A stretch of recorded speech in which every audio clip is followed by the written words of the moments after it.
Welcome back to another episode of Ideas to Human Better. I am your host, Eva Payne, and today I am so excited to bring to you someone who is blowing my mind and I know is going to really, really touch your heart. So, for most people who may not know me, I started a women's retreat this past January of 2022, wherever and whenever you're listening to this. And through that experience, I met a gal named Shelley, and I said, "Would you come on?" Her story just blows my mind. And so I said, "Would you come on the podcast and just share your story?" Because I asked the women, I said, "If you're willing to write a testimonial, that'd be great." And they each wrote like such amazing testimonials. And I said to Shelley, "Can you just come on the podcast and just like speak your testimonial?" I think hearing your energy would make such a difference to people. And so she agreed. And so I have her in the little back room area here. And so we are keeping her a little incognito, as you know, talking about yourself and putting your story out there in the world is not easy to do. And I know that because running summer camps for over 20 years with kids impacted by HIV and AIDS, for those kids to come out and share their story, for them to say, "I am HIV positive," is really hard. And so no matter what your story is, bringing it to the world is not an easy process. And so I said to Shelley, "You don't even have to be on camera, and we'll just use your first name and we'll just be the two of us just chatting about why you came to the retreat, what you got out of it, who you are, where you are today, where you've been, just so people can get to know you. Like, who's someone who comes to this retreat?" And if I can just find more Shelleys in the world, my life would forever be complete. So, Shelley, welcome to the show. Thank Hi, you so much for Ava. coming here. Thank you. Yes, I many people or the people who I shared that I would be going on this journey, and then when I returned, I just can never come up with the right word. And it's funny because all I can say is life changing. And before I went on the journey, I even was coming up with a new handle, a new way to present myself to the world. And it was Life Change RN, Life Change Right Now. And I had no clue what to expect when I went to this. And it has Wow. Wait, I undoubtedly just put changed that my mind, together, changed Shelley. my life. Yeah, it's in no way that I've ever been changed in, my 47 years on earth. And it was everything. It was every little aspect of the retreat was exactly what my soul needed. And I just realized that the universe was calling for me to speak my story so others have hope and kind of know how to proceed going on. And, so that's why I really just decided that I was going to be very open and raw and honest, because if I can help one person, that just will fill me up so much. Because being lost for as long as I was, I want others to know that, there's stuff out there for everyone. Yes, I love that. Oh gosh, that's so powerful. And when you said life change RN, when you told me that the other day, and I just thought RN because you're an RN. Like, I did not get the right now until you said it right now. And it's brilliant because yes, that is exactly what we need, right? We need for people to be able to change their life like right now. Mm-hmm. Because there's so many systems that are broken. There's so many people that are hurting, and we just don't have time. Like, we don't have time to sit around in therapy for the next 3 years. Like, we've got to get it together. Mm-hmm. And so that is really why I put this retreat together, thinking like, how can we stack these healing modalities? Does this help? Could this put people on a path forward to just fixing like whatever the stuff is that needs to be fixed, that's like rooted in your subconscious, that takes forever to get out and see and recognize, so that you can get to doing what it is you want to do in this world and really contribute in a way that makes you feel so good about waking up every day. Exactly. All Exactly. right. Because, witnessing what I have in the last 2 years, It's a system that is just complete chaos, and it's broken. And it there's so many people out there just are the same, and there's hope. And it's just being able to tell people, like, look, there is a system out there for you. It's just, there's better things. There's so many things. And it's like, I just realized, like, really sharing my true experiences from my past that led me to here. It just would really highlight how far I've come. And also just for people to understand that, there is a different new way of life that we can live, away from chaos and stuff, and prosper ourselves. So, yeah. I love that. Okay, so let's dive in a little bit. So, as much or as little as you would like to share, I really want you to feel comfortable.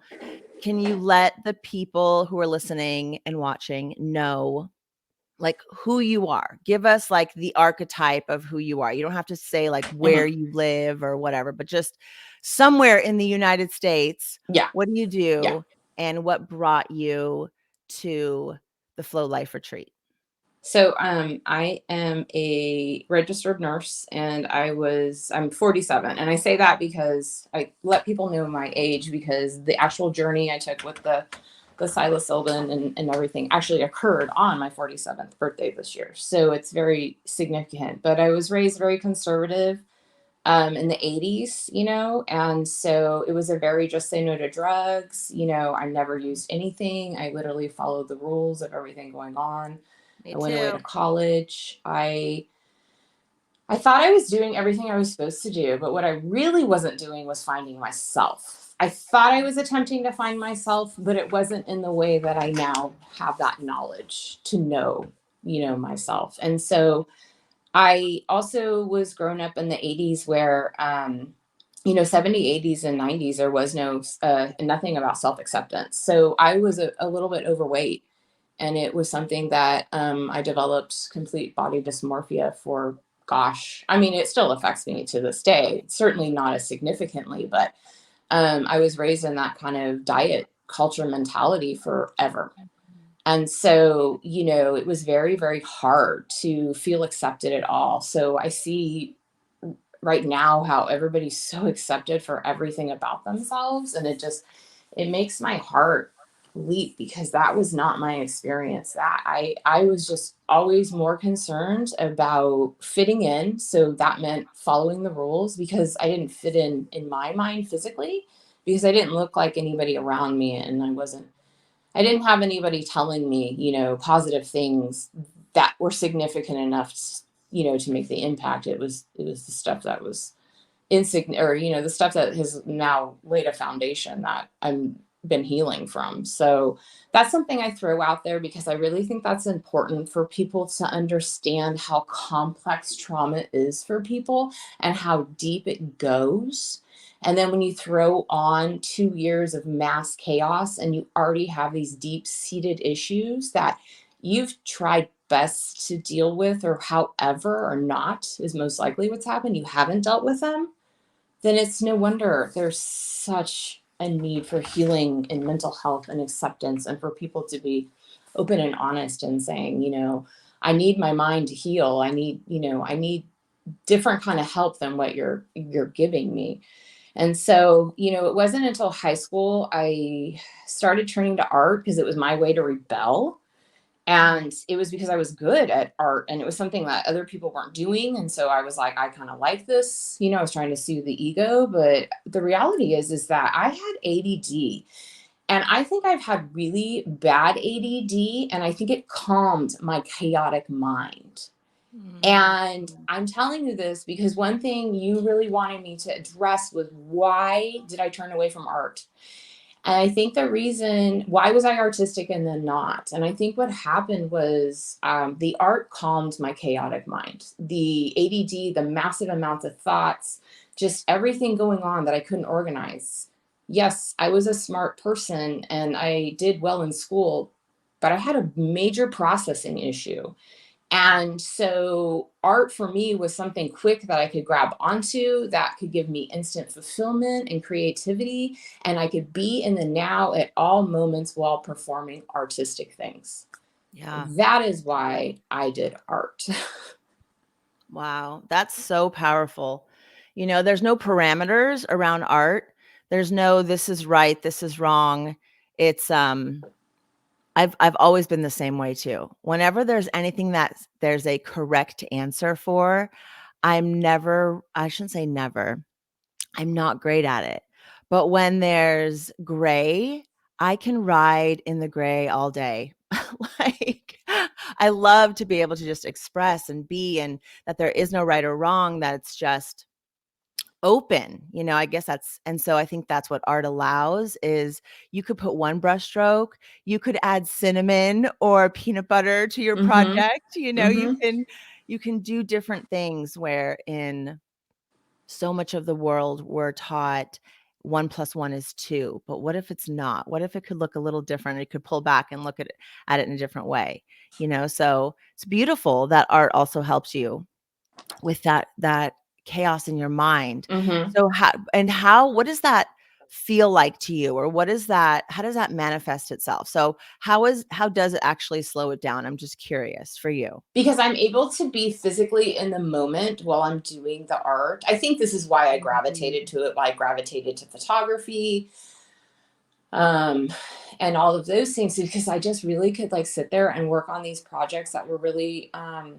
something that there was a passion for. Because in my mind, it calmed me down. It calmed down whatever was going on that I couldn't figure out how to work on, because I had a body that I did not like at all. And so then, Mhm. with that being said, I did not treat my body well. I did not nourish it and grow it or anything like that. And so obviously I also didn't do the mind, except for when I created the art. The art was when I was treating my mind properly. Mm. Wow. Wow, Shelley. That's really powerful. Mhm. Okay, take me forward then. So you start getting into art, and So I get now into art, and I am just really so just hidden, because just the body dysmorphia was very bad. And so I ended up going away to a women's college and majoring in art, and I got a 4-year degree. And I met people and I bonded, but I had other agenda. I didn't realize how important college was and what it was about. I just was more like, I need to get my college degree. I now need to get married. I need a house. I like literally the checklist. The checklist where nowhere in there is there Shelley. Nowhere. mm, Pure checklist. Pure checklist of you are graduated and you need to do, do, do, do, do, do, do, do, do. Yeah. And mm. so I did not. I got into the business world and worked in that for several years and hated it. Didn't realize I hated it, but I needed a paycheck, because I thought, oh, I guess this is what life's about now, is Did you working. explore your art in the world? Did No. you try to make a career, like even try saying like, okay, I'm going to go be a photographer or a painter No. I or did talked you just myself out went, of I got this everything. degree and the goal was the degree. Yeah. Like you just needed a degree. It didn't matter what it was in, so that you could go be a cog in a machine Hmm. in the business world, not following anything that's going to help your brain. No, What literally. Hmm. nothing that Hmm. for you, it Hmm. there was no peace unless you went to go work in something creative that allowed for your brain to have that creativity and create, just like painting. But no. I literally just stopped anything that was about myself and turned Wow. to worldly everything that did not have anything to do with me, if that makes sense. I mean, I obviously provided, housing and stuff like that, but it was nothing that truly provided for my inner being. Right. Okay, so take me then to what's next. Like, how did you become an RN then? So if you're Okay. working, kind of just doing a whatever job in Yeah. the business world, nothing to do with your art Yeah. anymore, disconnecting from yourself, Hmm. going down a checklist. At some point you became an RN, And then when did you really, like, what was rock bottom, I Gotcha. guess, for you? Like, the further away Yeah. you got from who you were at your core, your essence, your light, which I think is always there for everybody. It's just we pull so far away from it, or it just gets so clouded, and it just needs to be, like, cleared off. But it's always there. We just don't see it sometimes. Hmm. So, tell me about the RN journey. So when I finished my undergrad degree, I moved to like 50 miles away from where I had gone to college. And so, I was away from all my comfort area, but I was involved with someone. And so I just completely immersed myself in something else. Well, one of the things was working in an advertising agency for pharmaceuticals, or for the pharmaceuticals that sponsor these symposiums. And so I was an office manager. And so I just kind of like started reading all these journals that would come to us from the doctors who were, giving the presentations, because these were all over the world. Mhm. And I was like, I understand the information in here, because I literally didn't think I could understand that information. My mind was so messy and not able to compute and process properly. Like, I literally, as soon as they introduced symbols like alphabet into my math, I shut off. The only Mm. reason I was able to get through math and, nursing and that sort of thing is because I really buckled down and believed in myself. But at that time, I did not understand how to do math. Yeah, And I'm so terrible at math. Terrible. Same way. I'm just backing you up, girl. Math is hard. but it just severely stunted me so much in so many areas, because it was a processing issue that just no one really recognized. Mhm. And so anyway, I ended up working, getting these magazines and reading them, and they had statistics and they had all this stuff I thought I was told I couldn't understand, because, Mhm. I couldn't do the homework properly, or whatever the universe told out set out. And I read it and I said, I understand all of this stuff. Like, what was I ever thinking? Why did I not understand this? And I did. And then I ended up pursuing going and doing nursing in my 30s, and essentially I've been a nurse for 15, 16 years, which is a substantial part of somebody's career. Sure. For And sure. that entire time, I mean, I'm on my third marriage, and I have an amazing son, a teenager, and I have been through hell and back, and I have a story to tell. That's a story for people to understand, when they feel hopeless, that there is hope, Mm. and that everyone's rock bottom is so beyond different. And just because someone has like a great job, and someone has a everything that what is presented on the outside, does not mean that they have their mind and their body and their spirit on the inside together. Mhm. And that's really what I started realizing, was how broken I was, because I followed all the rules. I followed the cog in the machine of doing everything that I thought, when I did those things, I got my reward. I got my congratulations, great job, look at this. This family member is doing so amazing. They're buying all these things. But what I really wasn't doing was investing in myself at all. Okay, so before you get to investing in yourself and coming on this retreat, and like what it did for you or what it's doing for you, because I think integration work is such a big part of it. But what was do you have an experience where because you weren't at rock bottom when you came to the retreat. No, So no, no, no. Okay, yeah, so I will no. So yeah. So basically, kind of like back us yeah. up a little bit. Like, take me to a hard place. Take Okay. me to like some place where you're like, oh my gosh, I need to start Yeah. changing.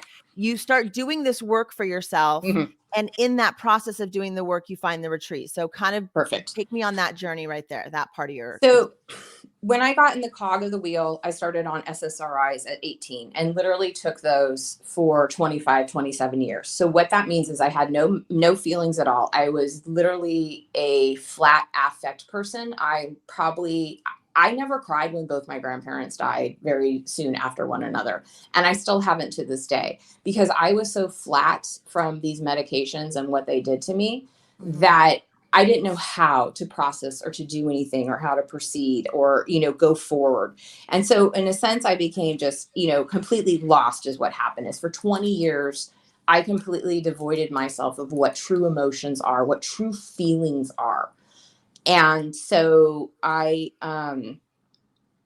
when I met and married my current husband, who's amazing and has helped me out significantly in like 2010, I had just had weight loss surgery, which is significant. And I had lost like 95 pounds.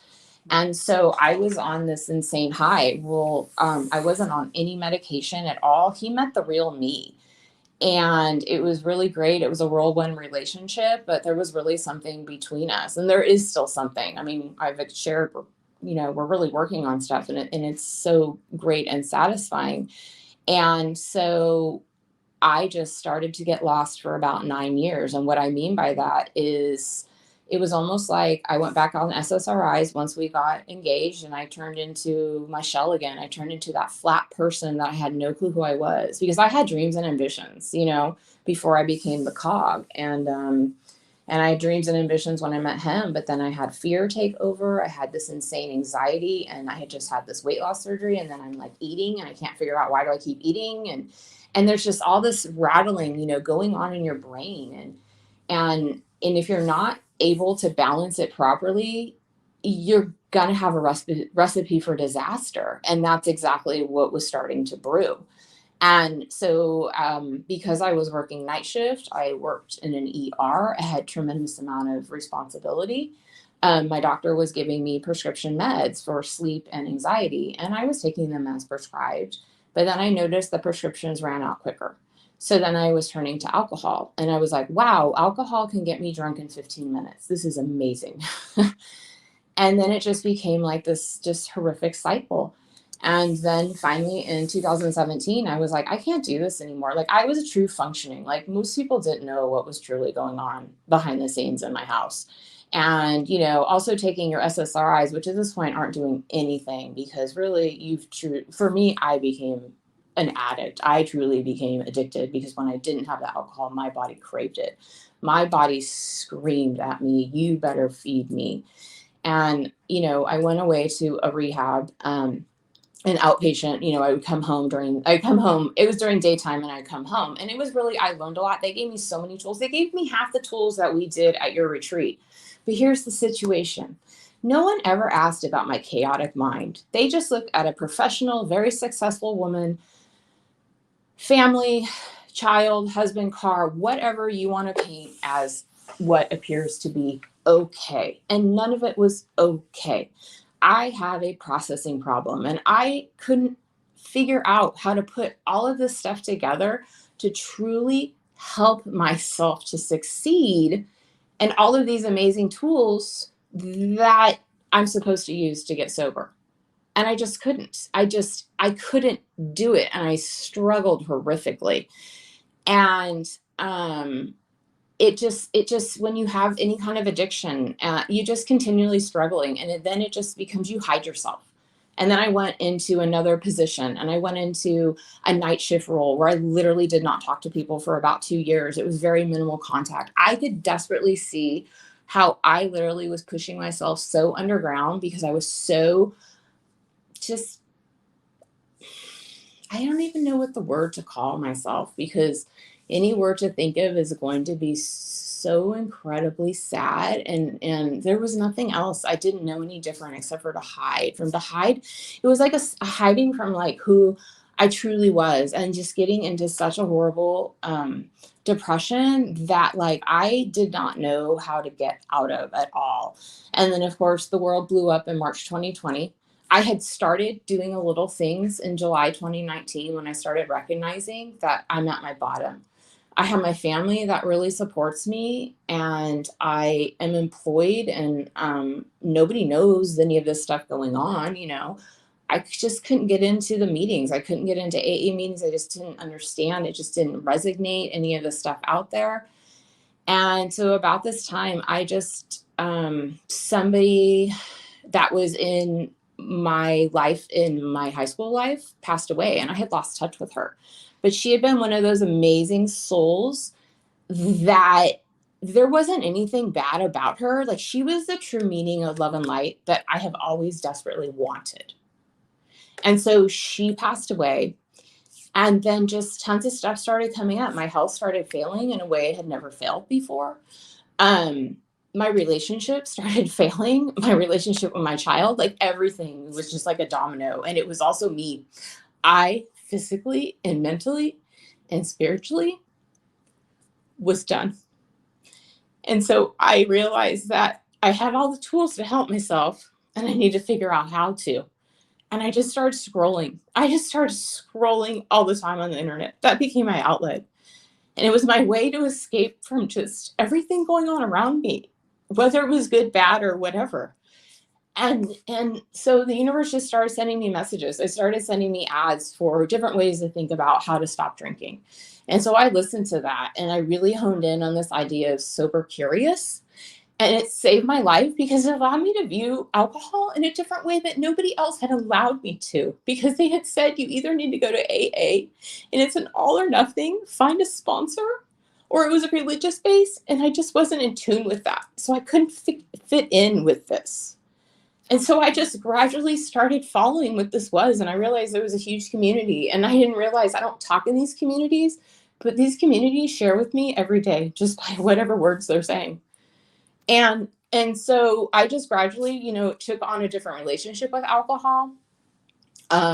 Wait, Shelley. I just really tried to better myself. I mean, I had to. I was doing red light therapy. I was doing a whole bunch of different modalities I had constantly heard about. And I just need to figure out, because otherwise I was going to have nothing. I mean, that for me, when I really wanted to make my big change, was in July of 2019. That's when I realized, like, if I don't make some sort of major change, like, I don't, it had to happen. It was all the signs were there. Shelley, what was that called again? Sober curious. And I literally just started following. Is the it like idea a behind movement? it? Is it a site? Is it like what? It's is a concept. There's so many books written on it now. It's a concept, and I will probably not describe it right, but it's a concept of viewing alcohol in a different way. It's changing your mindset is what it is. There's people who've created programs, like the Alcohol Experiment by Annie Grace. And that was really the one that I followed and just kind of scrolled. I didn't participate. I just scrolled. I just would read what everybody talked about. Because I just couldn't comprehend, it was so much. But you know what I knew? I knew there was a community inside there that were all just like me. And that was the first time I felt that, because when I came back from my outpatient rehab thing, and I shared with a couple of people that I thought would be supportive, and I completely was deserted. And so that's why it hurt me so much it hurt me just kind of so much, like, trying to figure out, like, this niche that I would feel accepted by. And I could understand the way that my mind understands, in a way to look at alcohol differently instead of a good and a bad. I mean, people need to understand, I have trauma. And I'll talk about it when we get to the journey part, the anxiety about it, about being a good and a bad girl. Wow. Thank you for first of all, just thank you for being so open and so vulnerable, and for really just expressing your truth and your journey, and like your perspective of how everything unfolded. So I really want to honor you and just thank you for that. And I also am just really grateful that there are other systems that are being built, like the Sober Curious, and like what was the psychedelic one that I sent you guys at the retreat? I'd have to go back and look at it. I think it's Psychedelics in Recovery. Psychedelics in Recovery. Thank you. Where it's just a different model. Like, we just think, because AA, for example, and I'm not knocking it. I mean, me either. I think it serves a lot of people, just like many systems do. But it doesn't serve everyone, and it isn't the be all end all. And so I think when we can look at the systems that exist today and then design something just different people will choose something different if it resonates with them. And that's what you've done, is you've just chosen a different path because the things that were in place to support you weren't doing that, whether it was the meds that you were on, the groups that you were trying to be a part of or fit into, or work that you were trying to fit into. Like, you're this big creative person, right? Like, amazingly loving and open, and you were being pushed into this little box of I confinement. became so paralyzed for 20 years. I could not even redecorate my house without consulting people. I'm not joking. That is how paralyzed I became by myself. My lack of confidence, my lack of just literally not providing what true self-care is. Because when I look back at my version of self-care, I was doing the mani-pedi. I was doing that massage. I was going to the girls' wine night, the girls' paint club. I was doing all these things I was told to do, but what I wasn't doing was truly feeling what I was doing and taking it in. I was never in that moment. I was never truly doing self-care for myself, which is something completely separate from all those great events I'm doing. Let's talk about that now then. Let's talk about what were some of the first things that you started doing that self-care wise, because we hear a lot about this self-care, right? Oh, yes. And okay, perfect example. So, yes. So, I had been introduced to all of this stuff, all of these modalities, including the Wim Hof, including the cold baths, all of that. I've done it. We have equipment here to do it. I have red light, like just everything, even the yoga, the breathing. There were moments in my life I used that and it was amazing. It was really great. But what people need to understand is that when you truly don't provide your self-care, or you shove someone into finally admitting, hey, I have a problem and I need help, and you shove them out to get the help, and then you shove them back into society, and they're nearly not able to just get in there properly. I'm sorry. I really, when I went to my doctor a few weeks ago, I really cried to her and I just said, I need time off to heal my broken brain. My brain is broken. I just need time to heal it. I understand how to heal it now. I have everything I need. In fact, if you need to, send me to these classes. Like, I literally have everything I need, and I understand now how to do it because I didn't understand before it. And it was met with, well, you don't have a physical problem. That's a mental problem. You have to go see your psychiatrist for that. And I just was like, this is the problem, is you throw everybody everywhere and they're not really being able to integrate this and making it something substantial. And I understand Shelley, now how it's because you're getting put back into, so like, let's say you go somewhere to get healed, right? You go to rehab, you go to a retreat, you do whatever. And then all of a sudden you get this clarity in your life, and then you go back into a broken system. And so then it's like, what's the point if you're going back into a system that is weighing you down and that is stifling you? And so I feel like for you, the shift that we're going to be talking about is really just like realizing you can carve a new path for yourself. Yes. You don't have to stay in a system. Like, the system can live alongside you, but you don't have to participate in it.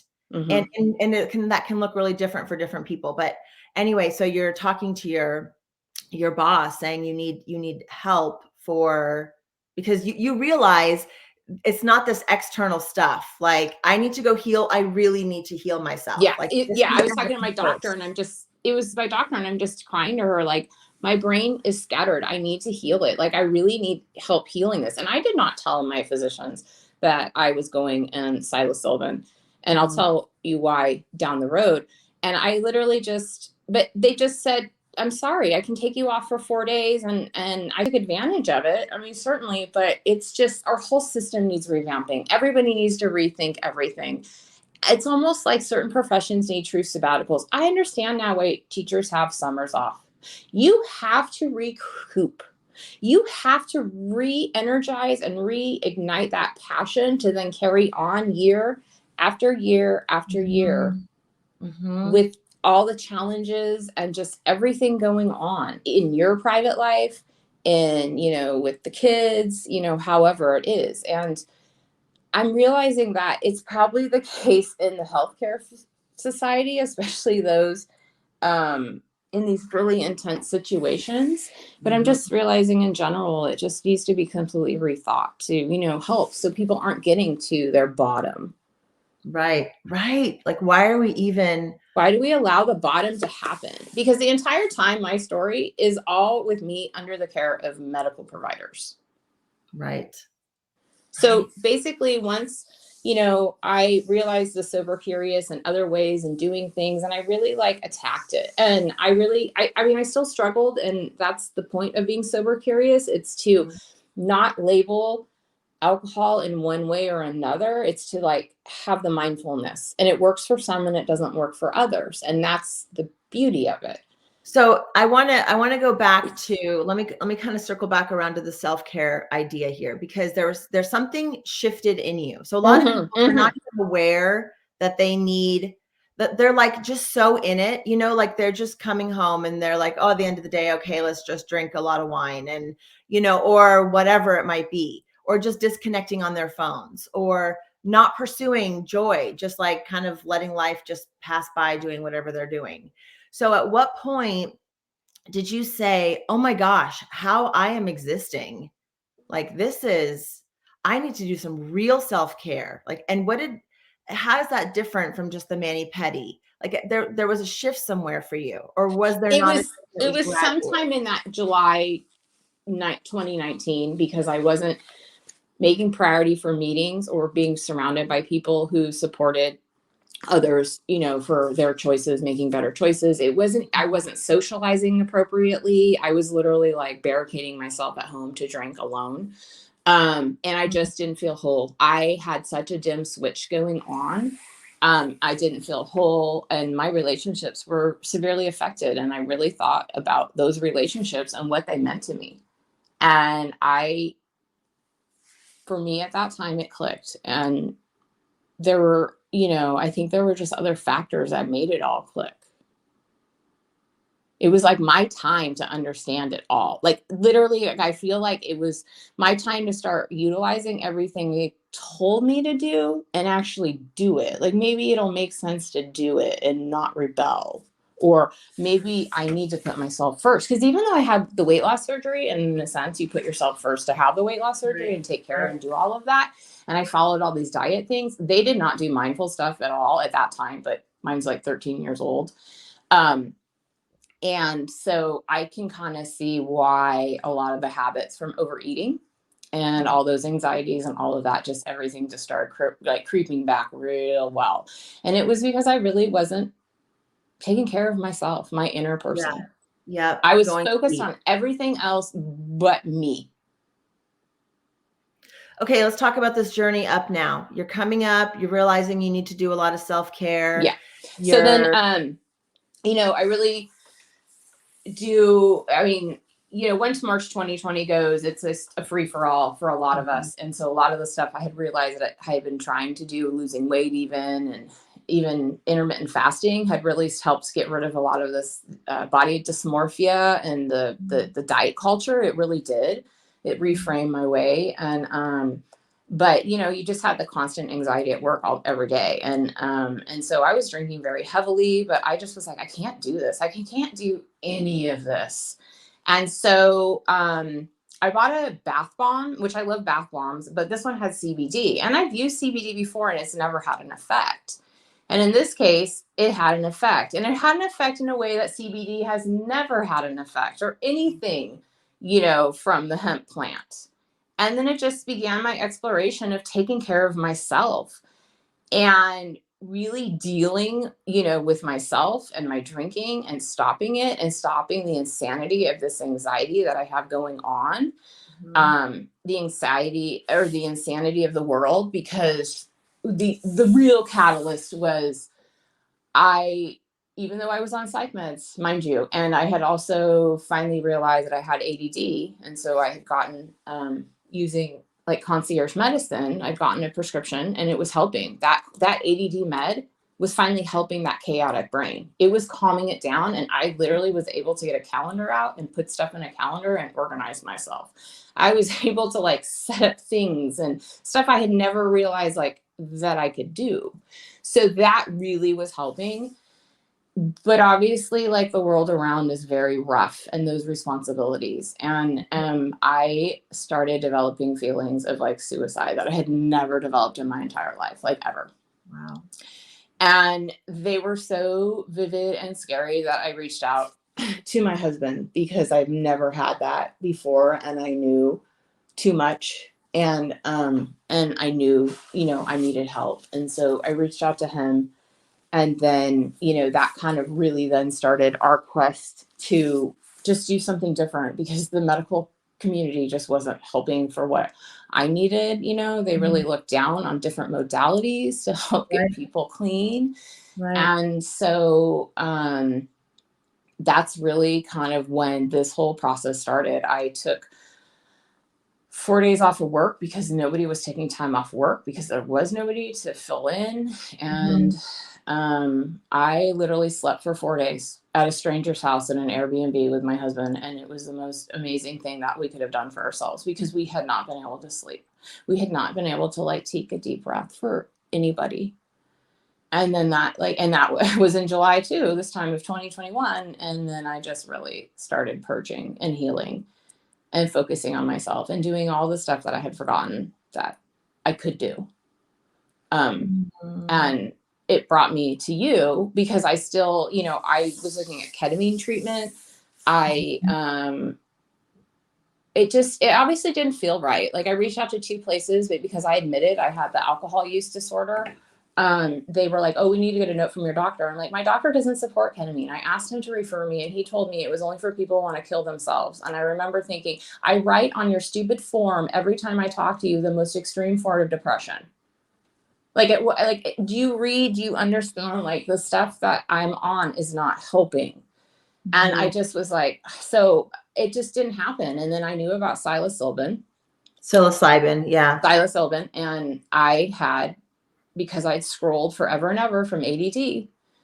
And which is what for people who don't know, that's magic mushrooms, like magic mushrooms from the earth, the mushroom that has the psychoactive compound that is being used and looked into. So many studies right now. There were so many studies back in the 60s done, like over 1,000 studies on the healing powers of this mushroom. And then it went, you know, got poo-pooed by the government and everything went bad, going back to what you were saying earlier about the future of drugs. And even just my experience with cannabis, like I would never in a million gazillion years. I mean, I didn't drink, I didn't smoke, I didn't do anything. And then after my separation, I was like, what is this world out here? And started like looking into stuff. And that's how all of this came into my world too. Because then I was like, oh, wine, what's that?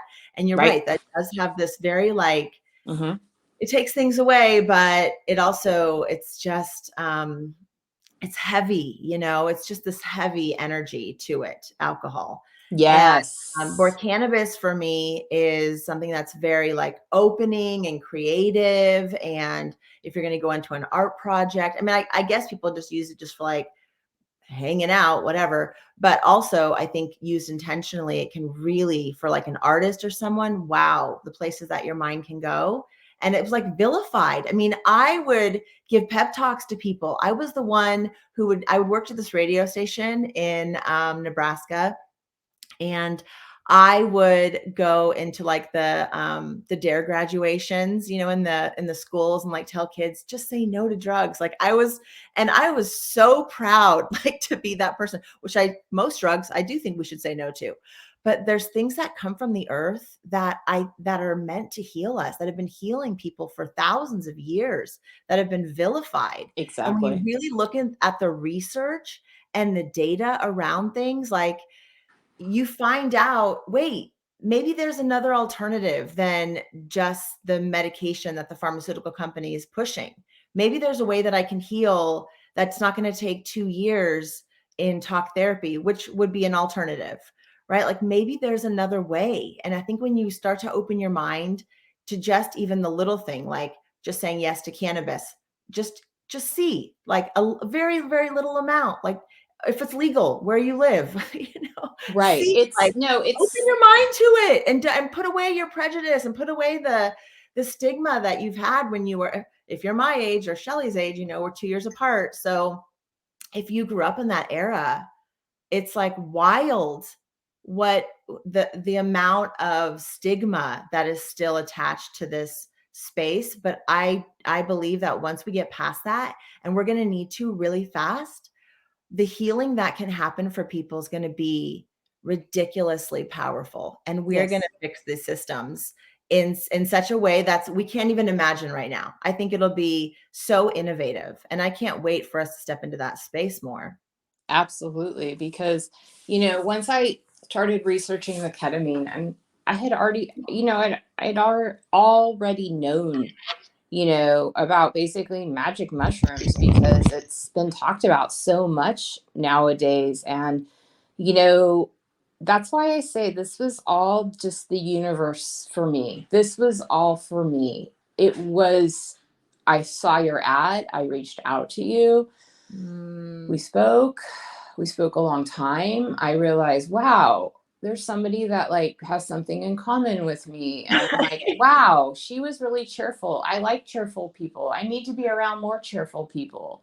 And then Mm. just the whole group started coming together. And then it was probably like the 2 weeks before I was more anxious just because I didn't feel prepared as far as like just didn't feel prepared. I can't explain it. Like I was like, if I So was tell supposed to me, watch videos, this is what it was. If I was supposed to watch these million videos and all this, I just no, can't. But I paint so part of my you're healing. saying I give too much information. This is coming from someone who like literally has TikTok attention span. Okay. That's probably why I like that stuff because I'm like, oh, that's quick. Thank you. I just want to give people, because here's the thing, and this is why. So when people would say to me, Eva, I want to go on a journey, like I want to do this mushroom journey. And my screen just popped off. Okay. And then they say, but I don't really know much about it. And so I would send people these videos. And so busy just texting people these.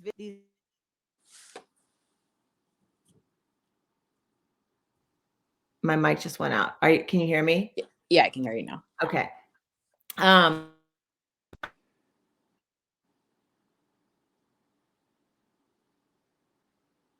my mic just keeps popping off. Can you hear me now?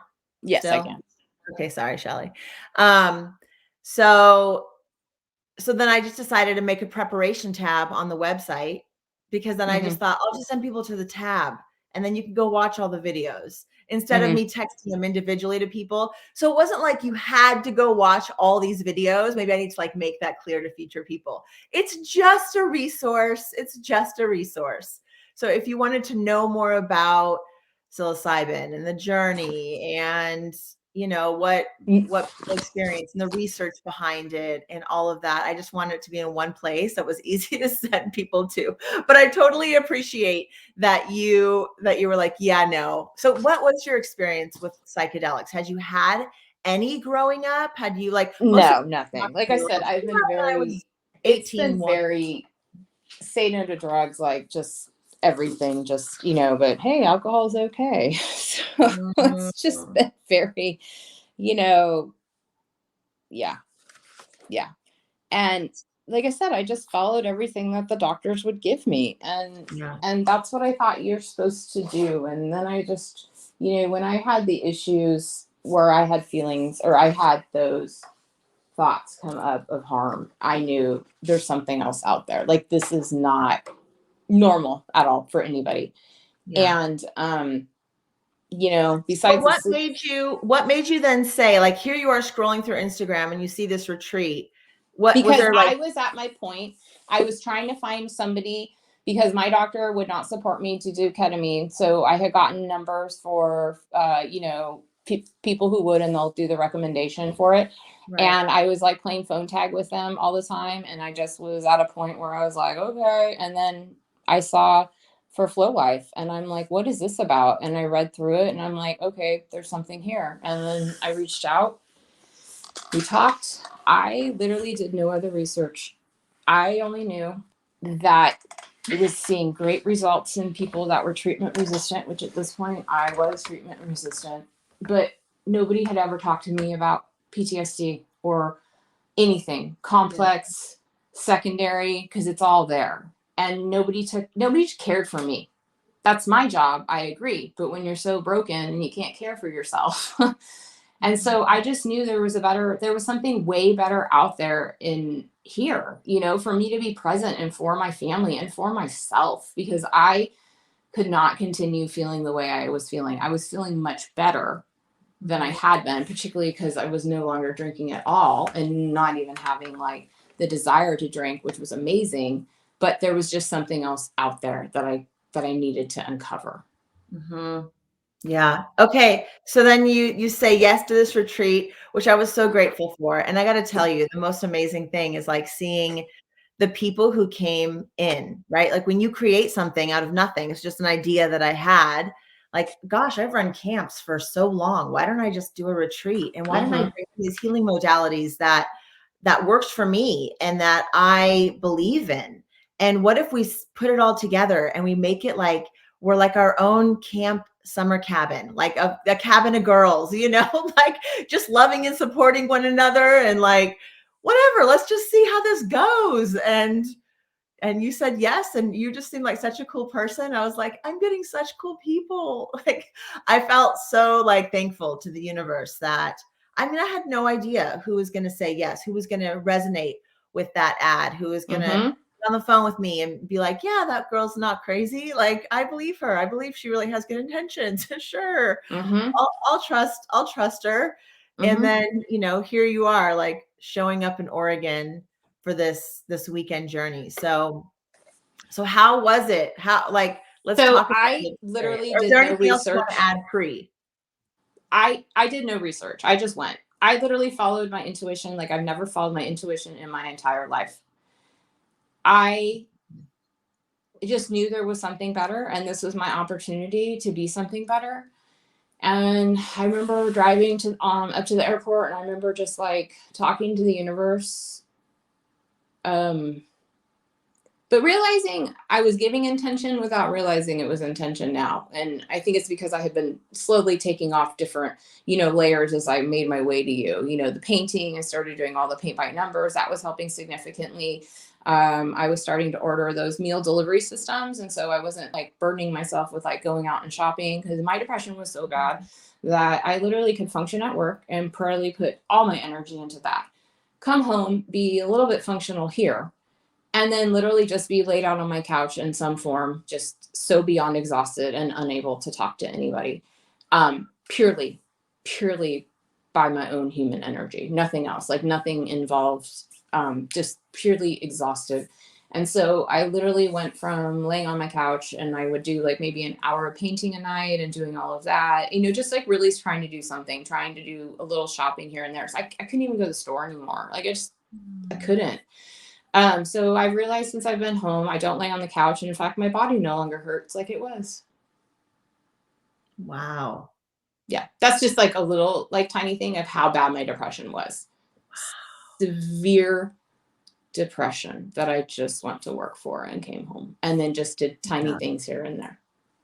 Just, and on like Groundhog's Day, just doing that over and over and over again. Because that was my cocoon, but it was my cocoon. I knew that even though it was like comforting me, it was no longer, it was tattered. I needed, the more things to come in and to, to help me soothe and to get to those places. And, I mean, truly taking the time off and turning every device off. I mean, people really need to do that. They really need to just like check out and say, this is like literally my time, but I didn't understand what that meant. That wasn't part of how I grew up or allowed myself. And so, I just knew when I parked the car, I took a picture of it. I took a picture where I was parked. I sent it to Austin. And I literally remember like putting my phone away and thinking, I'm either going to be back in this amazing visit place again, or I don't know, because I just can't continue on how I was because I was just so lost. So then when I think back to that like moment when I did all of that, because I literally was just putting my entire trust into just something I literally knew I had to try because I didn't know what else to do. Because I was so broken. I was much better than I've been, certainly, but I was still so broken.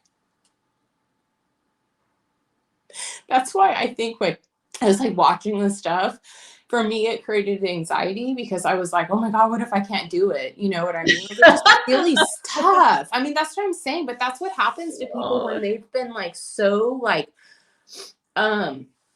beat down without realizing like truly how beat down they've been, you know? And so I was comforted knowing like everybody there was somehow involved in healthcare. It was all women.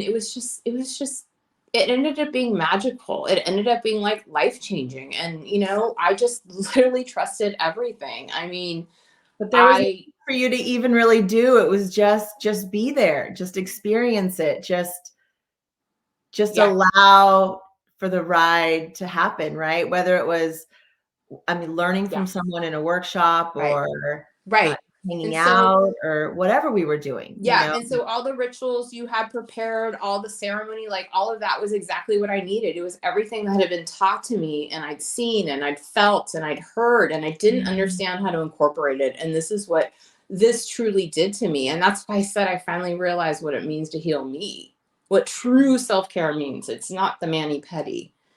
And so like when I set my intentions, I didn't understand. And now I understand my setting intentions. You know, when I went and took those meds and stuff, like the night or meds, when it was medicine. It was plant amazing fucking medicine. And like the night before, the word I wrote down was fear. And I burnt it. And I just was like, okay, I'll write a word. I think fear. You know, I was more into it. Don't get me wrong. But I've had little things I've done where I'm like, I just didn't understand it. And I just wasn't there at that moment. But I didn't tell you. I went back that morning because it didn't burn all the way. And I went and reburned it because I wanted to make sure it burned. Oh, okay. So for people who we did on the first night, I had the women, we did like a breathing exercise. We had a guy come in via Zoom and share some different breathing techniques. And then we had this little ceremony where the women wrote down something on a piece of paper, and we took these giant tongs because we couldn't get a fire lit, and they held it out into the fireplace and just burned the paper. And I said, you can write a word, you could write an entire story, and you can share just a word, you could share an entire story, whatever, but we're going to just let something go.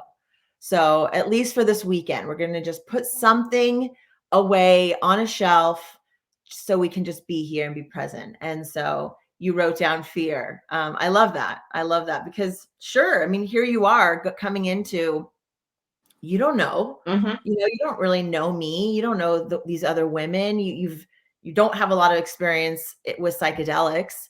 You know, these healing modalities, like you kind of get them. You sort of have been trying some things, but it's like you're just really trusting the process of whatever is about to unfold. And that was such a beautiful experience for me as someone facilitating it. Like I had zero fear. Like that's just how confident I was in it. I've been doing it for so long, retreats and these camps, and I knew that even taking out the psychedelic component of the retreat, it would have been ridiculously powerful still.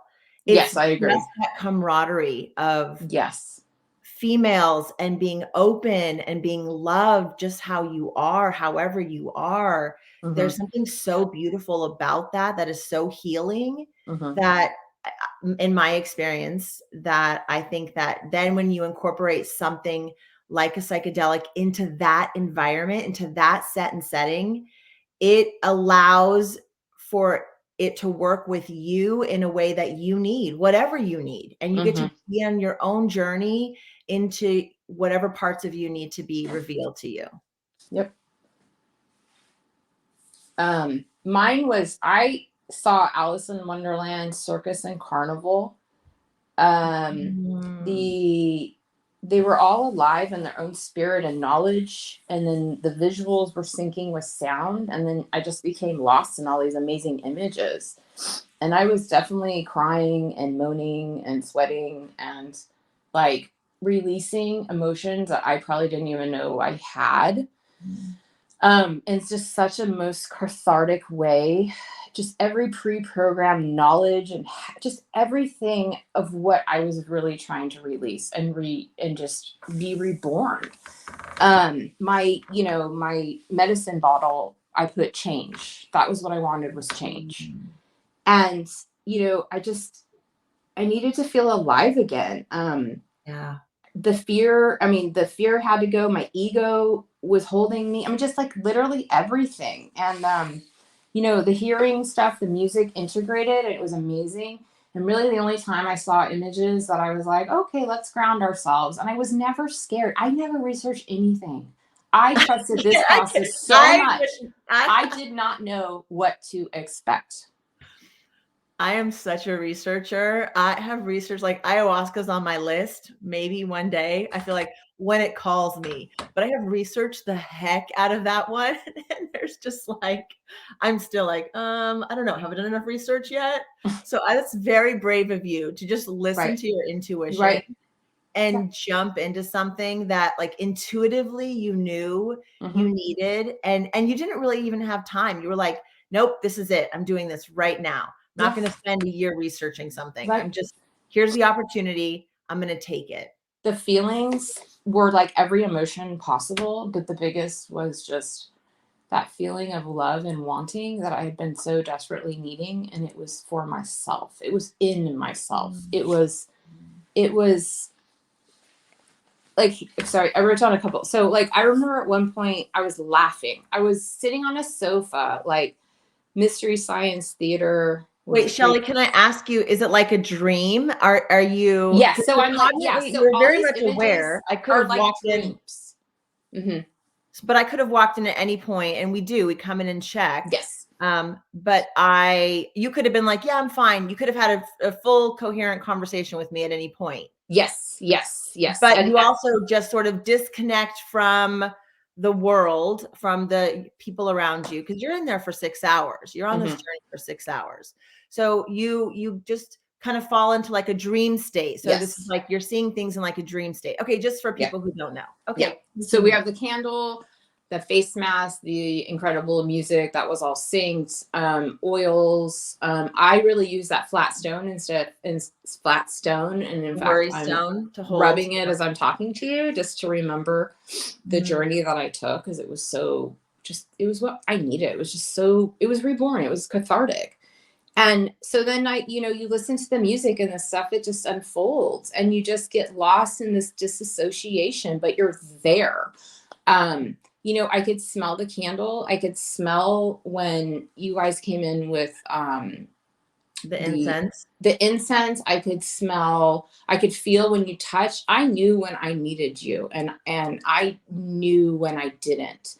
And the reason it really brought up some stuff that is so ingrained subconsciously, I never got out of my bed. And I talked later on, and then I've read now, people do these things. And I'm like, I was the scared little girl that just stayed in her bed because she didn't want to get in trouble. And I kept thinking a few times in the very beginning as it was like going, and I hadn't completely gone into full force. And I realize now it's anxiety and it's a possible, side effects. But for me, the anxiety was, you guys are going to come in my room and I'm doing something wrong and I'm going to be the little girl in trouble. And that was really deep for me because that was some really like hard trauma from wherever deep within me. And I really was able to say, you're not in trouble, Shelley. You're 47. You're not in trouble. You're not in trouble. You're doing this for you. You made the decision to do this to heal you. And that was like, once I like truly said that to myself and acknowledged it, the journey just like completely unfolded in like the most magical way. And I just like literally was able to see all these moving images of my life and my picture, or just everything, these emotions, these energies that I've never understood. It was like unfolding 47 years of my life, 47 years of therapy, just everything right there in front of me. it making sense, being able for it to just make sense, to feel loved, to feel wanted. I remember laughing at one point, like sitting on a sofa in the dream-like state and watching this old show back from the 90s, like Mystery Science Theater. I think it was 3000. And you're like watching a movie, and it was my movie. And I was laughing about my movie and how funny it was. And I really started craving popcorn. That probably was one about the time I was like, I need food. But and then I had, that friend that passed away, like completely, like not expected. She came to me in the journey. And it was really amazing because I had always wondered about her love and her light. I mean, her middle name, for God's sakes, is like light, or, love and brightness. It's like all just there. And she was there, and she really was just saying, it's always been in you. It's in you, Shelley. It's in you. The love and the light that you need is there.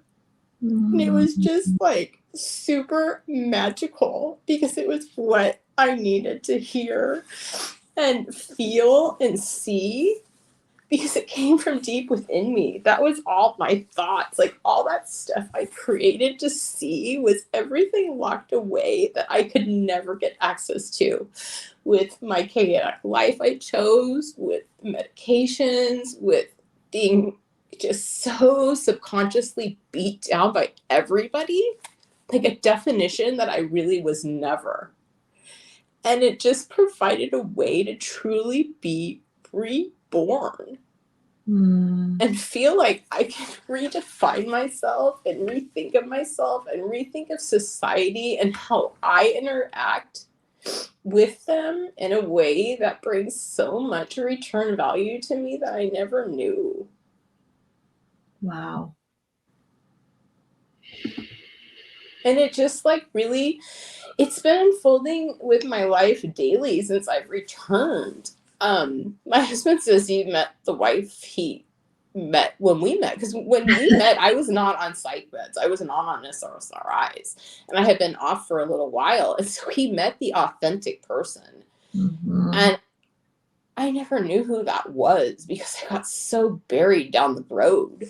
And I'm finally feeling that authentic feeling again, that joy, looking out at color, getting up at 4:30 with intentions, understanding what intentions are, going forth with them, just everything that never made sense to me. That's why I said I never understood stuff that was told to me. I didn't have the capacity. My clarity is beyond clear, to the point that I'm having to decrease the ADD med because I'm jittery now. I can put together, I have 25 pages of journal notes describing my story that I prepared for this because I've never been able to get it out. Oh, Shelley, I love it so much.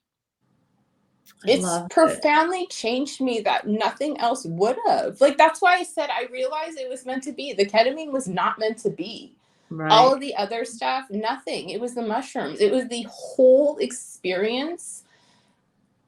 Everybody there, just everything about it was what, for me, my soul needed to like continue my rebirth.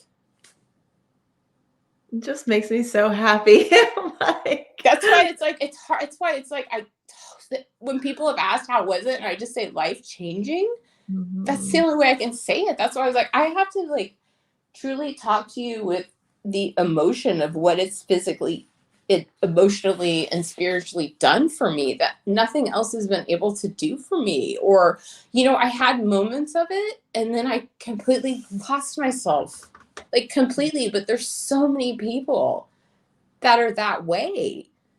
And it's like nobody's listening, that there's other ways for people to get help, for so many different things. And even now when I talk to people and I immediately sense that negative energy, I try and like flip it and try and tell them something in a different way, in a positive light. And some of them are very receptive and see that, but I can already tell those that I'm like, okay, I'm going to have to limit my interaction with you. Like legit, it is like, I need to like douse myself. You know what though, Shelley? In Like, oils. I think there's people that for sure you're just like, yeah, I just need less of that in my life. And then there's other people that I think if you just continue to show, like, just keep showing up as you, and eventually the wall will start to come down a little bit and people will get curious. And as you start to evolve and change and move more back into that wholeness that you've always been, it radiates and people will want to know. And what you do.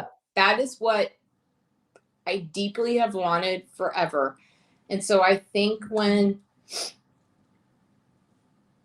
my high school friend, got ill and passed away, it just really reminded me of that. And I think it was like the spark to remember what it was that I really wanted. Because what I had going wasn't going. There was no spark and joy in life. It wasn't happening. And I had to figure out how to make it happen. And now I understand how to make it happen. And it's like I have somebody like even backing it up and telling me it's here, because there weren't a ton of people that were in my journey. It was mostly animals and creatures and, the cartoons and stuff and that, but there weren't a lot of like physical people. And she was like one of the ones, that I'm willing to share that was in the journey in my mind. So thank you. Yeah. And so now, I've been home. I'm very raw with emotion. And what I mean by that is that I'm just able to really express myself instead of hiding. Mm-hmm. And so I can be just very sensitive. And so I just have to be very cautious in a lot of situations. And, I really have to like use crystals and use like oils and stuff and have the intention of like why it's protecting me, because I never knew I had this power ever. Yeah. Like ever. It's a lot, right? That awakening to how beautiful you really are and that you can create anything you really want. It's just like, okay, hold on. I need to pause again so I can just take this all in. It's like someone just turned a bright light on for you in a room. And you like my relationship with my husband and my son is blossoming. My husband's working on body stuff, and I'm in the spirit, or the universe is calling me to do my body now. So I'll be doing that in a couple of months, and it combines the same principles. He went and did a similar journey, and I had to use mushrooms to get deep to where I am, because when I can meditate now, it's amazing. It's amazing where I can go, where I can think, what I know to do. Because what's possible, right? Yeah. Like you've been there before. And so even though you don't need to use the mushroom, it's a place that your mind can now make a connection to, that, okay, if I can just take some deep breaths and sit and let my mind go to that dream place, that place where I can just sit with myself and my thoughts. I'm worthy of spending time on myself. I mean, before that, I never, ever did. I didn't even understand. And now, I can express, I can set plans, I can carry out the plans, I can say no, set boundaries. This is just like, I never would have had this had I not just followed my intuition. I really would have just been still, for me, just lost. You would have found it. You were already seeking. I was. I don't think I'm the be all end all. I think you would have found it. You just happened to find it through this experience. But you would have found it, Shelley. Like it was, you were already there working on it, and really like, you had already put that into the universe. That's why it came into your realm. I mean, that and, Instagram algorithms, but sometimes they work in our favor, like in this instance. And so, but you would have found it. So I don't want you to think that like had I never been there, I never would have found it, because I think you would have for sure. Yeah. I mean, yeah. I mean, this is definitely allows me to just rethink so many beliefs and breaking these thought patterns and behaviors. I never understood how. Like that's why I said like CBT therapy, cognitive behavior. I didn't understand how to do this stuff. I understand it Mhm. now. And then Yeah. let's discuss like the alcohol. It's reformatted everything about substance and how I view it and how I view myself in Mm. that role, if that makes sense. Like I can't, Yeah. it just really opened up so much more. And then it opened me up and I was like, I need to share my journey with someone because there's potentially someone else out there that I can help that didn't know this was out here because the few people I share and I let them know what I've been through and all of that, this was even before the journey with you, and they just are like, I need to talk to you. I don't know who to talk to. You know, like just people aren't talking, and there's other stuff for people to get help Yeah. with what they have going on and just feel released and to feel, you know, like they can just get unstuck. I Yes. mean, I and love start that. telling people around them how amazing they are. I've reached out to Mhm. friends I hadn't talked to in a while and telling them things about them I admired, Oh, things see? about them to I love reconsider that. in their life, like to think of themselves this way, because I know they're going through rough times and they have really valuable things to do and to experience and to give people. And I feel it. That's why I say, like, my energies I feel on people are strong. Yeah, you've got a lot. There's so much processing, and this is why integration work is so important. And that's even what this podcast like is. I mean, really, this is integration work right here. Mm-hmm. Yes. It's just being able to share with someone, Yep. like whether it's a friend, whether it's, the person you met at the retreat, a therapist, a coach. I mean, you went and found a coach right after this, which Yeah. I just really want to applaud you for, that you found someone really specific to what it is that you want to do and you want to create in this world, and someone who can really support you emotionally and like business wise, like moving forward in that. Yeah. That's another really powerful self-care step that you took for yourself, and I think that's really important. One of the things that you had said, Shelley, when we had talked, I was like writing notes before, and I'm curious if any of this stuff rings a bell or you want to touch on it. You said it stripped you down to your core essence, was what I wrote down. That the experience kind of, or was it the experience or something Yes. It about? was everything, because I agree that having the women, I didn't know them, but we were all there for a reason.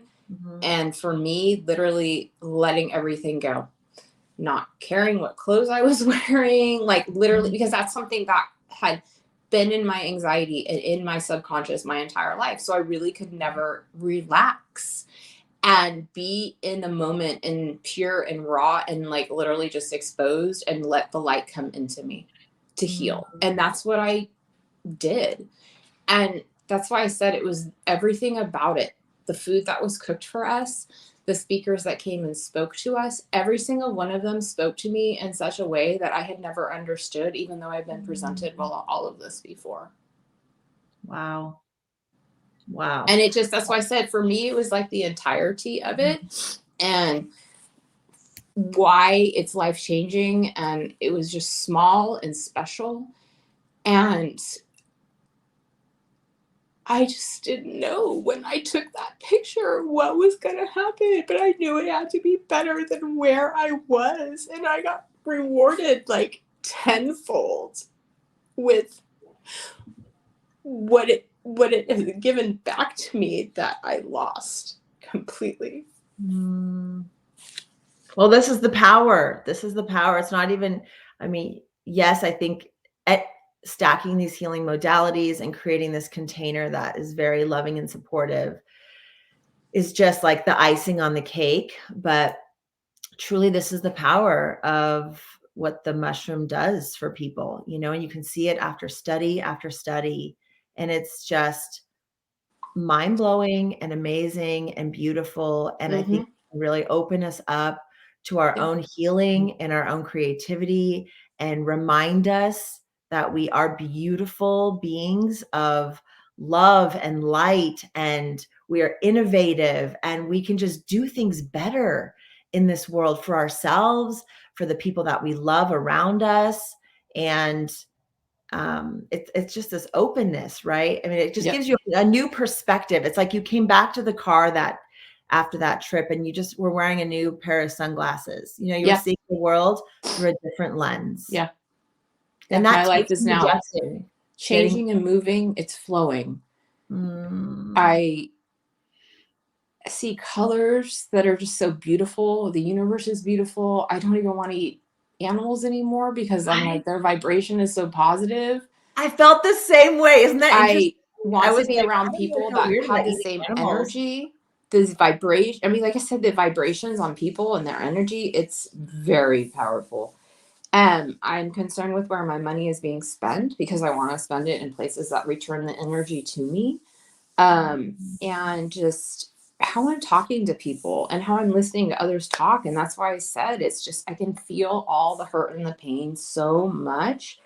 And it's made it very, very intense for me right now. And so I'm just figuring out the little things I can do, like rechanging how to talk to someone or complimenting somebody and meaning it. You know, it's like truly feeling Into life. feelings for once is what I Yes. call this, because I just didn't know what that was. I didn't know. And now I understand. And now I understand where the healings come from has come from deep within me. It was always within me.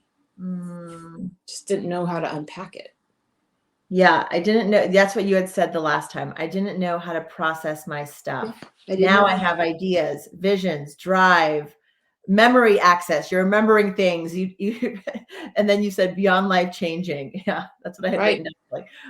Like scribbling as fast as I can the notes when I was talking to you last time about how and that's when I was like, oh my gosh, I got to just get this recorded because I can't even write as fast as all the good things that you were saying. You even opened with she flies with her own wings, or you said something about being a bird and flying, and that you saw birds on your Uh-huh. journey or something, and about just like really now you have your wings and you can fly. And I just loved that analogy.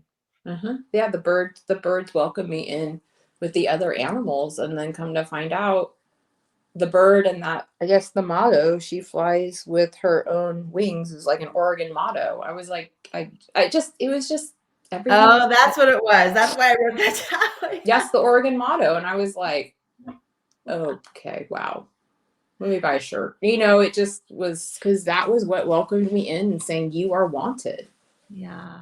You are wanted, Shelley. People Okay, have so what's very, next? what's next? What's next for you now? Like Well, what's you next is like, my brain is definitely reset.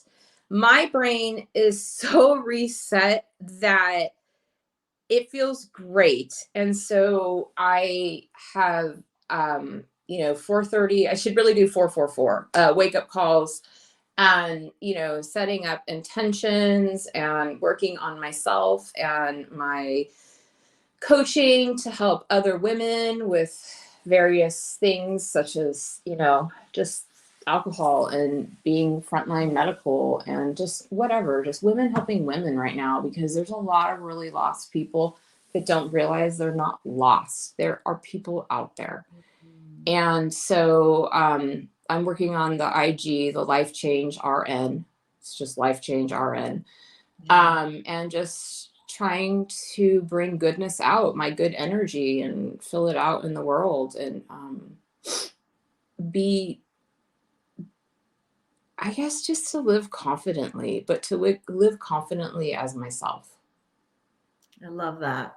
And that's such a great place when you're starting out on this journey of like figuring out your next chapter, and like really how you want to show up. Like, what is that? What is your 9 to 5 going to look like? It can look like Right. whatever you want it to look like. And so be really intentional about creating it.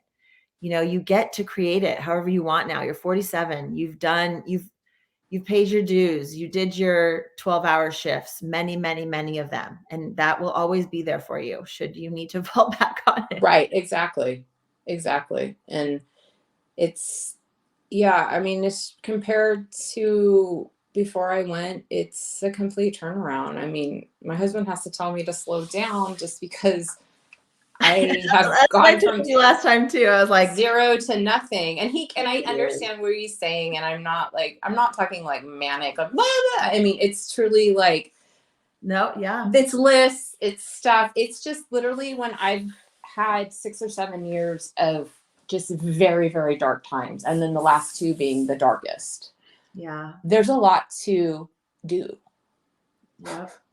I mean, you just like walked into Disneyland basically, Yes, I did. Like, oh my gosh, there's so many fun things in life that I get to experience. And ooh, I like looking at that. I like that now. And why is it I saw Alice in Wonderland Circus and Carnival? Oh my gosh, that's what I did watching the movie. I got to watch how exciting my life is. Yeah. Yeah. I mean, really, we don't know what's real. At the end of the day, all we know is this moment. Is that not true? Right? I Yeah. mean, everything is just a belief. It's you have evidence for it, maybe you don't. But at the end of the day, all we really know is right now. And so what you make of this right now is up to you. And it's really hard when life feels heavy and there's so many things in the way, and everything in the material world feels like that is all that there is. And so to take this pause for yourself and to go within and to realize that maybe there is something bigger and different, and maybe I can show up differently in this right now. And what would that look like? And who do I want to be? And who am I? And we're just questioning all these things. It just makes life, seeing it as this beautiful game that you get to play versus like a victim of it and thrown in and just drowning, really, or treading water, trying to stay above it all, when you can just lay back and every once in a while get super intentional and put yourself in a canoe and like choose the path you want to go down. Mm-hmm. And But you that's get to what decide this that. really allowed me to do. It just allowed me to just have this rest the mind, the soul, and the body needed just desperately. And it was a rest that created a reset. Yeah. And it's a reset of a very, very functioning brain that I'm using, Mm-hmm. finally, after however many years I haven't been able to use it properly. Yeah. You just don't realize how much, in my case, depression is just creates such a fog over your entire life. And it's pure, it was pure depression. It was just pure depression. Yeah. And the mushroom really just lifts it. It just lifts it.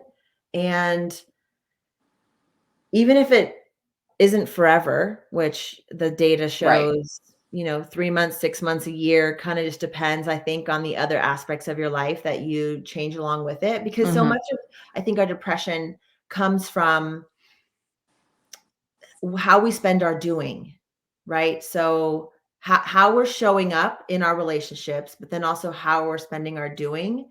And so if you can do more of the things that bring you joy, then doing something like the psilocybin, having that journey, or really anything, heck, go hike the Grand Canyon, or just go be in nature, or you could do holotropic breath work, you could do Wim Hof stuff, whatever practice is good for you, right? Like it doesn't have to be this, but when you can push through that fog and start bringing in more joy, and joy is just another remedy that you can bring in, into really getting to the root of the heaviness of life. And then you get to create. And we're going back to what we said earlier, that we are all these creative beings. And I think that is what we yearn for. We yearn for human connection.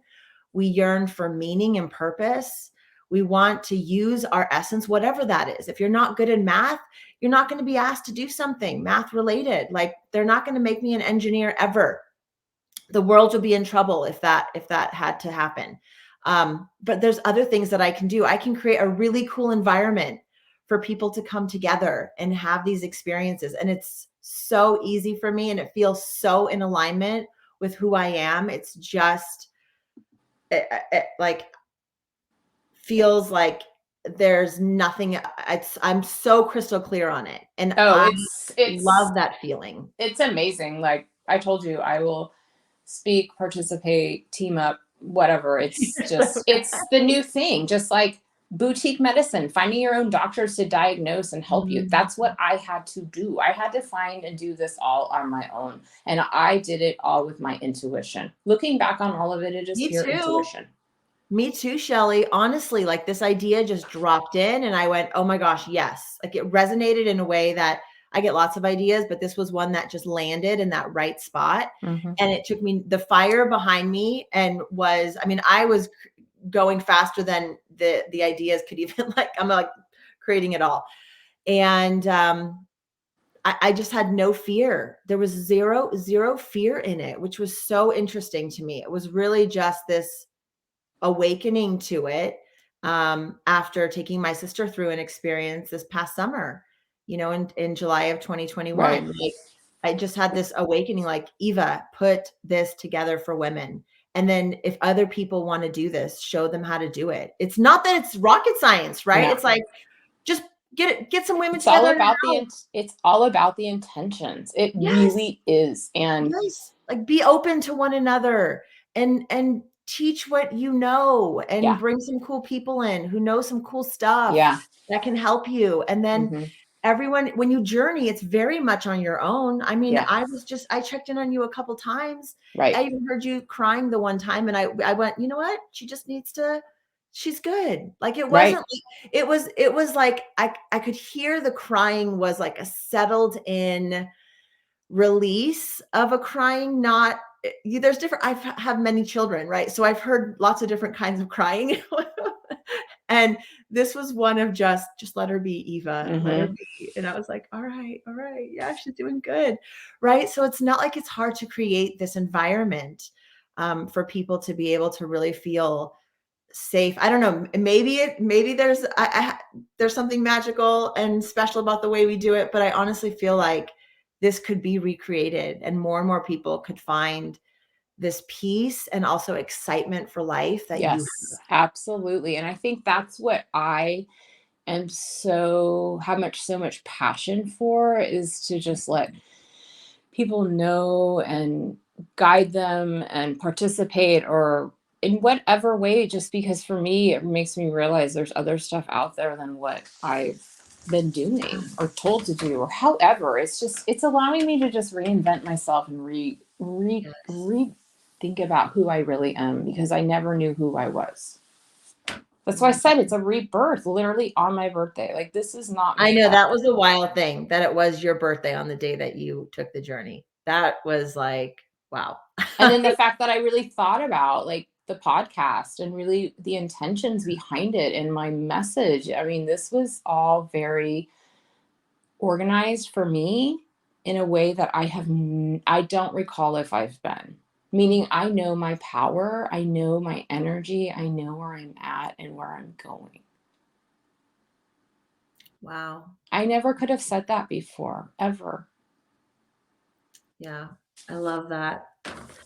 I want to thank you so much for coming on today and for sharing this and for just being so open and vulnerable around your story and around this experience. And I'm just, I'm grateful it went well for everyone. I mean, every single person there had a beautiful experience and I knew they would, but you also don't know until you do something. You don't really know how something's going to go until you're willing to give it a chance and you just follow your intuition, like you said. And like I've been doing most of my life, or trying to anyway.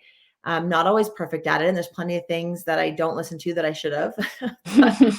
You just, you can't beat yourself up over that stuff. And you just keep moving forward. And I'm really grateful that I was able to learn so much and take so many notes. And even just by you just being open about your experience, like I've learned ways that I can even now better support people. Legit. I think that might be one of the greatest things I'm excited for, because it puts a new passion into me as a nurse. I know it might not sound like it at the moment, but it puts a different kind of passion and a different kind of spin into how I can better serve people as a nurse. As a nurse. Honest to goodness. Because people are hurting. My colleagues are hurting. The patients are hurting, everybody's hurting, and they really need that happiness and that good light and that good energy and intention shed on them. That love I felt. Yeah. And I can give it to them based on my experiences, and I'll try where I can. I love that. And I know you will. And the earth will provide. Exactly. Mother Earth Exactly. is here trying to help us, trying to like, what more can she do?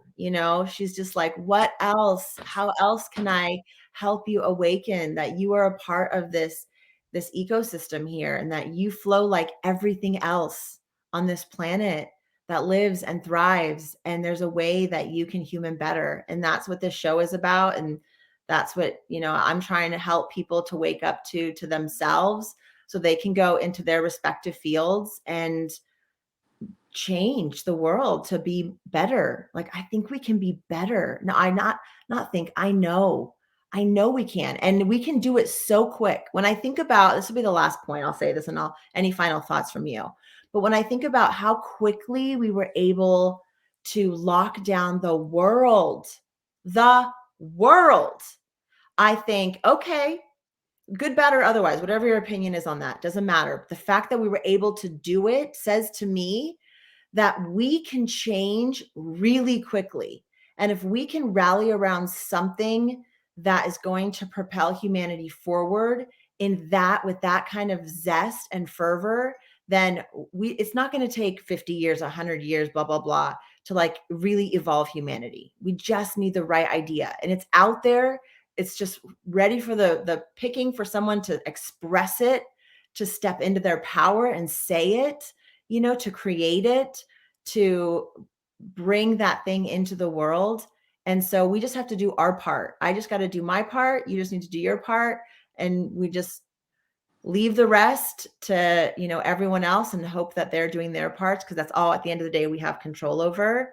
But I think anything is possible, and that this game of life, we can all win at, not just some of us, but all of us. Absolutely. I just want to thank you, because without the Flow Life retreat and the retreat in general, I wouldn't be rethinking everything. I knew I was there. I knew I just wouldn't be who I am right now and who I'm becoming without it. And I'm just so incredibly grateful that the universe provided in so many ways, and my intuition is me. Yeah. Thank you, Shelley. Thank you for allowing me to be a participant on your journey, and for trusting me with your soul, with your body, with your mind, and just leaning into this process. I really created it from my heart, and with this intention of like, what can I do next in this world? What can I create? Who can I serve with the same passion that I created Camp Kindle and that HIV and AIDS organization? I thought, okay, that need is slowly, thankfully, going away. So who's next? Like, who needs this Eva energy next? And like, here's where I just really feel like, okay, I can do this. And then I can help other people create this space, because Yeah. Serving 5 women at a time is Right. a very slow process. You I can like definitely this space. This is perfect for me, but I think there needs to be like 100 of these, or 1,000 of these absolutely. in And the I know world. I can always turn to you and host, and just my future is becoming, it's very clear, and I just thank you so much for helping me to become reborn. Thank you, Shelley. Thank you so much for being on the show today and for sharing. And thanks everyone out there for listening and for being a part of this. And if you think this podcast can help anyone, share it, send it on to someone. You never know if that little intuition is speaking up and saying, you know who might get something out of this? That's who you need to send this to right now. Go and find that share button.